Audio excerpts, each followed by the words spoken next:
Welcome to the Box Score Sports Podcast.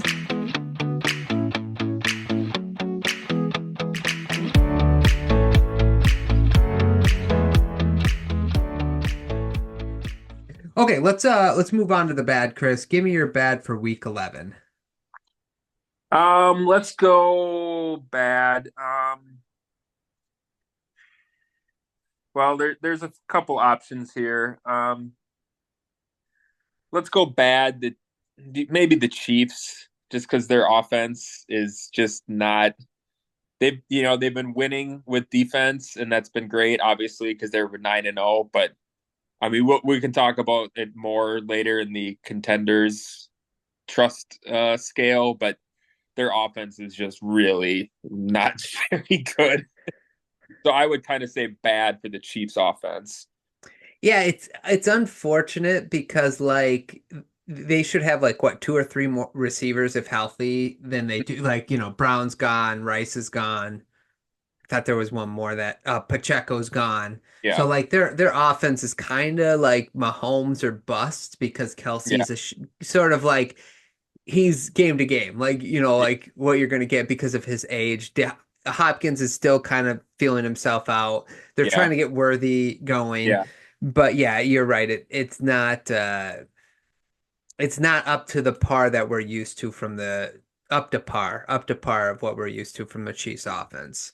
I thought it was strange, and maybe he was on the field more and they just weren't going to him. But he had that one drive worthy where he had like 61 yards. He had like four Mhm. catches, 61 yards, I think, in one drive. And then they threw that one where he didn't get his toe drag down, and he was wide open. And I would say that's 50-50 because Mahomes could have probably thrown him more open. Yeah.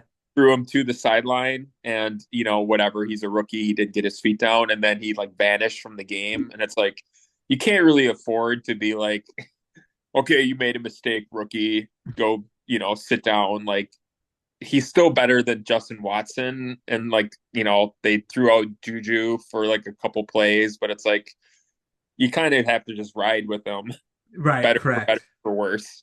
So I No, thought I that was weird. yeah, I agree with that. I agree with that. I'm gonna give a bad. I hope this isn't in your ugly, but I'm gonna give a bad to the Chicago Bears special teams unit to allow the Packers to block that extra point, that field goal that would have won the game. I thought it was Caleb Yeah. Williams' best game. Hmm. Um, the Bears really came out to play. Yeah. Obviously that rivalry, it's always gonna Mhm. be close. But Yeah. man, that last that field goal, that he had no business getting. Like, it was what, a 26, it was 36 yards or something like that. It was a 40-yard Uh, field it goal or was something like it that. was uh it was like 46, I think, Okay, I believe, because they got the ball down to like the 31, somewhere in there. Oh, I can double check. yeah, just double check because I thought I heard that it was at the 26, which I could be wrong about. So It was a 46-yard field goal. okay, 46. But still, like, you gotta have better protection than that in that type of Mhm. game. I also think that they should have tried to get closer, but I Yeah. don't like the way that guy broke through the line. It wasn't going to matter Yeah. if it was 10 yards closer or not. Well, the two things. One, Chicago is, famously an easy place to kick field goals. Yeah, So, like, yeah, let's make it more difficult. Let's try right. not to get closer. And then two, Rich Bisaccia is the Packers special teams coach. Apparently LaFleur said like all weekend long, he's like, we will block a field goal tomorrow. Like, if we don't block a field goal, like, I'm gonna be just baffled because they're basically were saying they saw something on film. Okay. Like, Santos kicks like low line drives and whatever. They knew if they could get pressure, they could block them. So Bisaccio was like promising we will get a field goal. So, I don't know if that's just talk, but that's what they've been saying after Well, the and they game. did, right? Yeah. So it's like, and that's part of the bad then too, would be like the fact that somebody can find that kind of weakness on tape for a field goal kicking Yeah. unit is not good either. Yeah. So, do you got another bad? I guess I would say I didn't see like any plays of this game besides a few highlights, but I guess I'd say bad for the Jets just because Anthony Richardson came back from exile and like badly outplayed Aaron Rodgers. So it's just, I mean, that might even be considered ugly, but we'll say it's bad.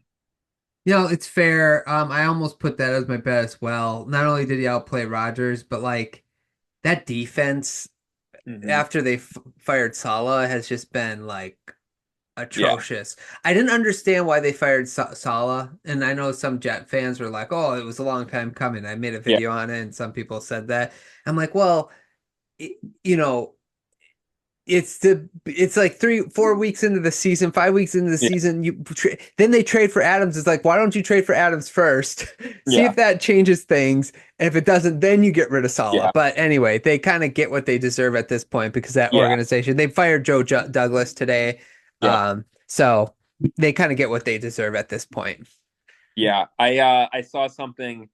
Now I thought he was under a 2-year contract anyways, so maybe this is completely irrelevant, but I saw something where they're just like, they want to break from Rodgers after this season. Like, he's not coming back next year. Like, they acknowledge that this has been a fiasco, and so they need a clean start.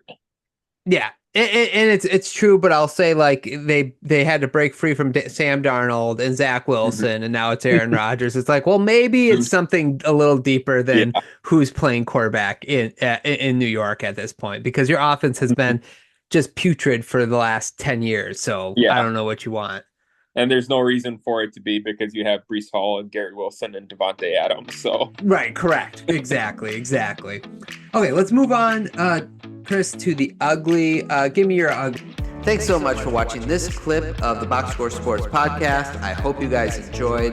If you haven't yet, please subscribe to our channel. Follow us on Instagram and Twitter or X. And we'll talk to you guys real soon. See ya.